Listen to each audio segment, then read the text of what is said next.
Thank you for joining us on Health Diary. My name is Gladys Gashanda and we're coming to you from the Concord Hotel and Suites. Now, the 2nd of April, a day set aside to spotlight on the challenges those living with autism and their caregivers have to face. It also is our subject of conversation today, even as we try to get to understand it better and also understand the support system those living with the condition need. But before we get to that conversation, here now is a fact of the matter.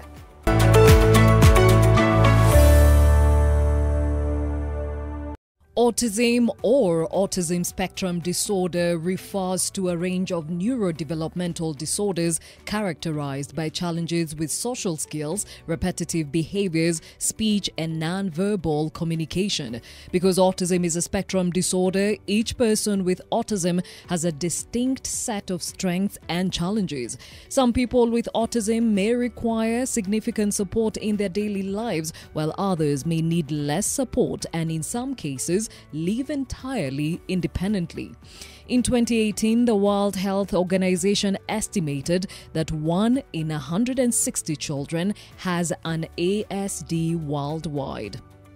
Globally, access to services and support for people with autism is inadequate. During pregnancy, everything was okay. In fact, I never felt any difficulties like headache, the vomiting, they were not there up to the day that I went to deliver. So it was like 4 centimeters the whole day. In fact, 2 days. When I was in the waiting room now to enter the theater, then the baby's head came out. So they were like, we cannot rush him in for her in for theater because hiyo kichwa imeanza kutokezea. When the baby came out, he never cried. When he was in the nursery, the second day he convulsed. From there akawekwa on drugs, the anticonvulsive drugs plus some antibiotics. I used to go for the review like twice per month. Later it was once per month for up to 5 years. But when he was 3 years, I stopped the drugs because it was very expensive. At 3 years, he could not sit still properly. The head, ukimbeba, kichwa ilikuwa inaanguka huko. So you could not even carry him on your back. Unambeba kama mtoto wa like a month. The legs were still weak. Everything was just weak on him. Actually, the dad was so supportive.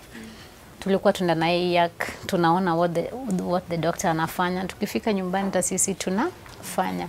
Later on, he advised us kumpeleka shule at least apate hiyo company ya watoto wengine because alikuwa rough, angeza ataka. Other head teachers walikuwa rough, wanakuongelesha is like kwa hii shule yetu hatutaki abnormal kids.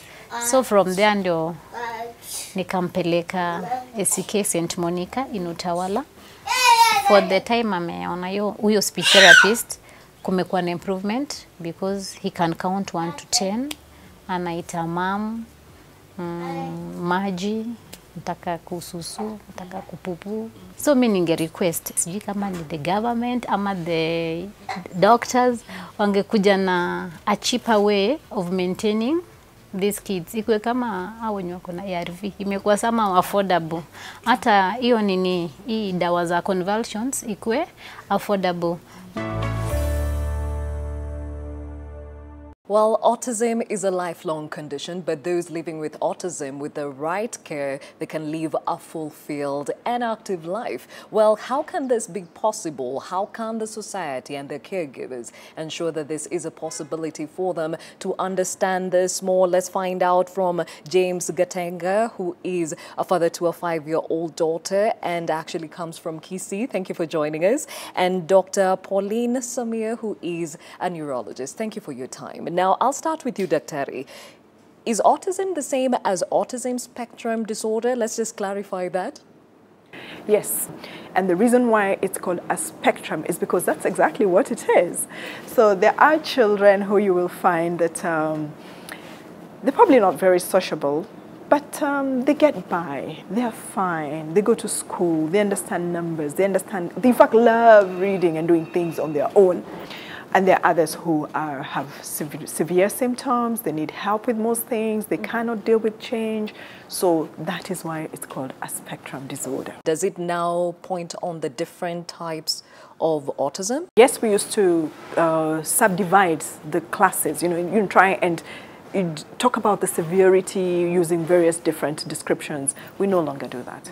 We give a diagnosis of autism spectrum disorder, then we try and determine what is the level of disability for this child. Why? Because that directly then affects how much help or how many interventions or how much facilitation the child needs. Most autistic people are diagnosed at a younger age. Getanga, you have a 5-year-old daughter. When was she diagnosed? She was diagnosed when she was 2 years, 1 month. That was 2015, December. Initially, we were treating something different. We thought maybe our daughter was partially deaf. So that was what we were treating. But the telltale signs that we had, she could not respond when we were calling. She could not say even a word. Some stages were not achieved at the right time, like crawling, walking. She took longer as compared to the other children. Dr. Ari, the symptoms vary from one patient to another. What are the common symptoms that can tell you something is off? Yes, that could lead to not really misdiagnosis. The biggest problem is missed diagnosis. The diagnosis is not made at all in the first place. That's usually, I think, our biggest problem, especially in this country or in this region. And the danger with that is then the correct interventions do not get put in place when they should be put in place. Remember, you're born with a relatively immature brain. So of all the parts of you, like your eye never changes size as all your life, but your brain is not like that. Your brain develops, and about 85% of physical brain development is completed before age 3. So at that point in time, between 0 and 5 years of age, we consider that to be the most sensitive period for the development of most of your senses. And that's when most of the foundation is laid, and the rest of your life it's fine-tuning till you're probably 25. So receiving a diagnosis early is very important, because then we can intervene at a point in time when your brain is still sensitive and able to potentially respond to the intervention. Some of those symptoms that you're talking about, and he touched on it, are delayed speech development, rejecting cuddles in some cases, hyperactiveness, which sound like any other child going through the young stages of development. So what should parents be keen on? So some of the symptoms that you may notice in a child before age 2 is lack of eye contact. And eye movement, eye contact starts as early as 6 weeks after delivery, right? So for a child not to be looking at you, either they're visually impaired, right? But how you know they're not visually impaired is because other things then attract their attention. Sometimes you give a social, what we call a social smile, a smile, I'm smiling at you directly.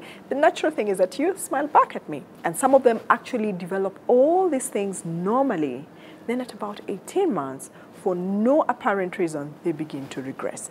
Some of them lose words they used to have, they lose habits they used to have, and completely now deviate from the normal developmental trajectory. I think it would be the biggest red flag. Do you have autism in your family? My child is the first one. We don't have autism. At all? In our family, we don't. Okay, so at this case, I would like to know, how was it received then? I'm blessed and I was lucky because we have a family that believes in God. So when I told them there's this condition that we have been told, they said one thing: it's okay, go back to the doctor, let them tell you what is the medication. So I went back the following day, they told me there's no medication. Then they said there is something called, they told me speech therapy. I start with speech therapy. When I communicated, they said, okay, no problem. Let them tell you what we need so that you can start as early as possible. Okay, from a scientific point of view, we know that yes, genetics plays a huge part. And it could just be that this particular individual has a genetic makeup that differs from the next child or from this sibling by maybe even just 1 point within the whole of their genetic makeup, you know. It could be something minor like what we would call like a deletion, you know, one gene or, you know, one gene in the chromosomal makeup is missing or is inverted or is just sitting in the wrong place. Minor, tiny changes like those sometimes lead to this sort of presentation. So most of us actually carry aberrations that don't affect us. But it's just when they're passed on to our children, and maybe there is a change. For example, you lack oxygen at birth, you know, you have a difficult delivery. Sometimes it's what the environment does to the person that leads to the expression. For you, James, I'm sure you said you had a family that was very supportive, but away from the family, there's also, you know, society, there's school. Was there any stigma that you dealt with? I come from Kisii region. In Kisii region, there's this thing called witchcraft and curses. Actually, a big percent of our population believe in witchcraft. Any disability, any misfortune that you face is associated with witchcraft. So the big question is then asked, who is cursed among you? Is it you or is it your wife? So if you come from a family that is not supportive or understanding, many families end up chasing the wife. Kwamba, this is from your side of your family. So take this problem to your family. So many families end up disintegrating because of that. There are people who say you can also say it is because somebody drank when they were pregnant or they fell when they were pregnant. So myths or fact? Clarify even as we take a break. Yes, I know there are all sorts of myths, and most myths come from a point of lack of understanding. When a diagnosis is not made, when people can't explain what is going on, that is when then we look for supernatural answers. So what the environment does is basically modify. Yes, it's true, we have things like fetal alcohol syndrome where the child may present with delayed development and usually hyperactivity or ADHD. So yes, the environment may play a part, but almost always there is something in that person's genetic makeup that makes them more susceptible to developing autism spectrum disorder than the rest of the population. Sometimes we can't find out what that change in the genes is, but almost always it's there. Okay, a good clarification there. When we come back, autism can also be diagnosed at adulthood. So how is it that somebody can live through their whole life and only find out that they're autistic at that age? That answer coming your way right after this break. Welcome back. Well, autism is a reality for many, and the good news is that those living with autism can actually live a fulfilled, active life. So we are trying to understand how this can be made possible, and we still have Dr. and James on set to help us with that. Now, I'll start with you, Gatenga. There's some measures you took when you found out your child was living with autism so that they can be able to live a fulfilled life. What are some of those? I started by removing all the unwanted foods because I was told diet is very important. We never used to take care of diet. We used to give her everything and anything. Another thing is to change our attitude. For example, I used to be an impatient person. Thanks to my kid, now I'm patient, because without patience, you cannot really understand your kid, because she's trying to explain something, she's trying to tell you something, but because you don't know, you have to be patient to get what she's telling you. Dr. Caregivers, society, teachers, relatives, what should be our priority in terms of giving the right interventions? There is nothing like one size fits all. Each child is an individual, and we've got to address what ails the individual or what the problem is with the individual. So for children who are very hyperactive, we have noticed that for some children, just being on wheat, dairy, lots of sugary foods, lots of processed foods, they are more hyper and less attentive. We've had children who just dietary modification led them to being more calm and able to be taught. For other children, they have required not just dietary intervention, they have also required occupational therapy, Why? Because with occupational therapy, they do what we call sensory integration, or basically regulating your senses, you know, because some children, they're always looking for excitement. They're biting things. They're looking for ways to excite themselves. Sometimes it's self-soothing behavior. Sometimes it's what we call fine motor function. And then finally, when they're settled and now they can pay attention, a majority will also benefit from speech therapy. And sometimes speech is not just about teaching them language. Sometimes they have the language. It's the way they use it and the frequency. There is no medication for autism, but what we know is that children who receive interventions earlier in life, they generally do better along the trajectory. I like the fact that you brought up the education bit, because it's one of the biggest challenges when it comes to autistic children. We are lucky to have one special school in Kisii, but as much as it is there, is it offering appropriate learning for these autistic kids? That is the biggest challenge. Yes, they might be there, but they are not equipped.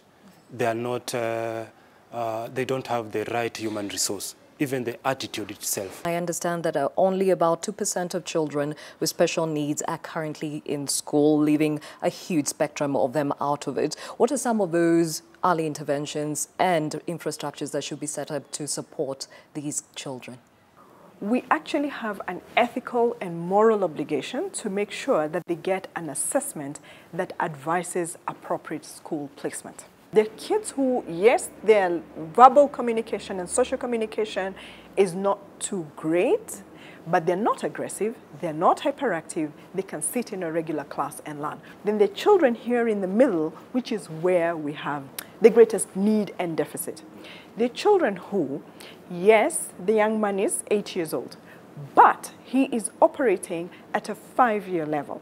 So what to do with that child? You can't give him work that is suitable for an 8-year-old or a 10-year-old. He will not make it. But if you teach him and give him work for a 5-year level, he does it perfectly okay.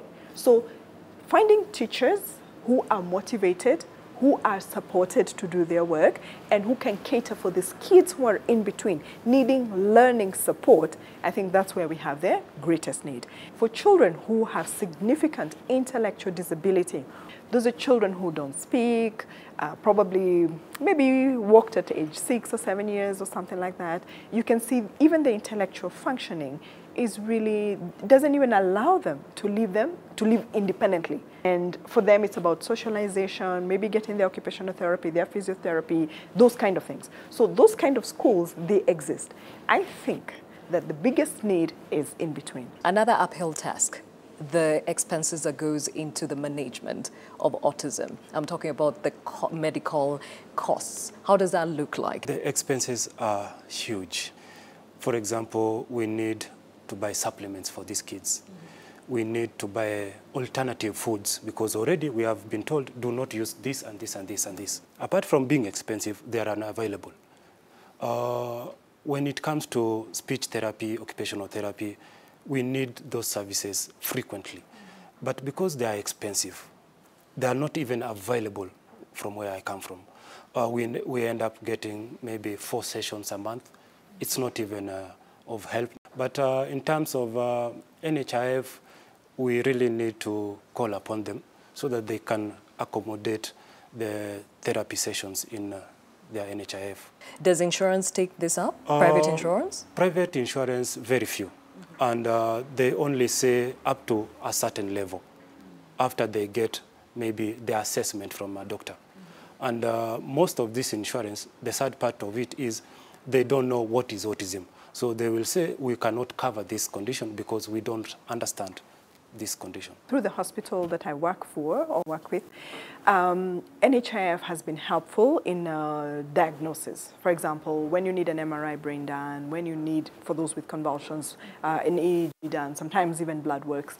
Yes, we have seen those who are covered get assistance in that way. So I think it's not 100% there is nothing. But when it comes to the therapies, I must admit that there is a challenge there. One, it is expensive. On average, most sessions will be anything between 2,000 and 3,000. So you can imagine if a child needs 3 occupational therapy sessions every week, minimum. right? And we don't know sometimes for how long. It could go on for 6 months, it could go on for a year. So it is a huge investment. How can the county governments come into this? Because, I mean, health is now devolved, and clearly things like occupational therapy is needed at the grassroots because they can't keep coming to Nairobi for this help. What would you suggest? What I would advocate for, even in all hospitals, is multidisciplinary team settings. For example, you come in and there is a nutritionist sitting in the room, there's an occupational therapist, there is a speech therapist, and as and when required, maybe a special education teacher. So you're all looking at this child, different aspects according to your training and your interest, or rather, you know, your contribution to the child at the same time. So if there is one charge for the MDT, right, especially so through government facilities, then it is one charge. So maybe you've come in, the hospital charges you, for example, 3,000 shillings, but in that time, all these people get to see you, put in their interventions, and I agree, speech therapy cannot run at the same time as occupational therapy. But if there is one standard billing, done for that MDT team, then it would help families to cope. Okay, Getanga, you plan to cycle from Nairobi to Kisii through 15 counties to raise money to at least equip the occupational therapy center in Kisii. Yeah. How do you intend to do this, and why is it important to do this? Let me start with the why. I, with other parents in Kisii County, we decided enough is enough. Coming to Nairobi for the services is no longer working. So we joined forces. We started a center called Dazzling Center for Autism. So in the center, we get a special needs teacher who will give a tailor-made education plan for each and every child. At the same time, we have an occupational therapy. But because of the expense part of it, we tell him come part-time. The speech therapy, unfortunately, we don't have speech therapists. So the one that we can have access to is from Kericho. So you can imagine how expensive it is, and even the frequency. The reason as to why I will be doing the cycling, one is to create awareness. Through the awareness, people will come to understand the myths associated with autism will at least subsidize kidogo. Then we will be also looking at raising funds.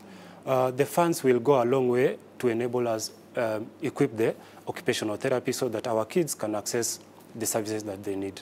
Okay, well, definitely a great initiative, James Gatenga, father to a 5-year-old daughter who hails from Kisii, and Dr. Pauline Samir, who is a neurologist. Clearly, a lot of those who are living with autism need a lot of support going forward for them to live a fulfilled and active life. Well, that has been our conversation for today, but here now is the health tip.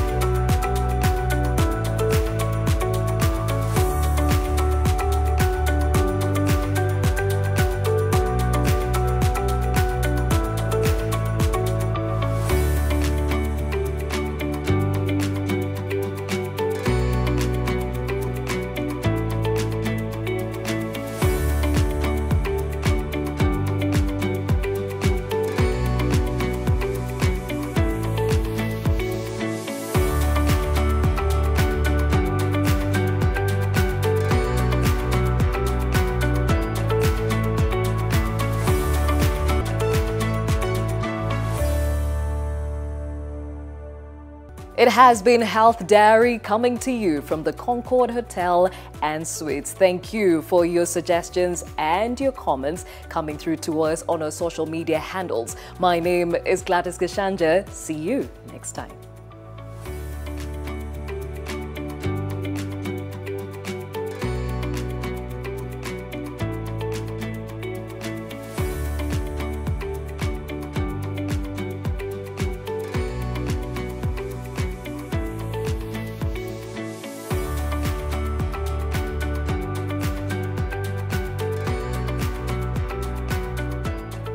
Coming to you from the Concord Hotels and Suites. Hotels? I know they have more than one hotel. Let me stick to hotels.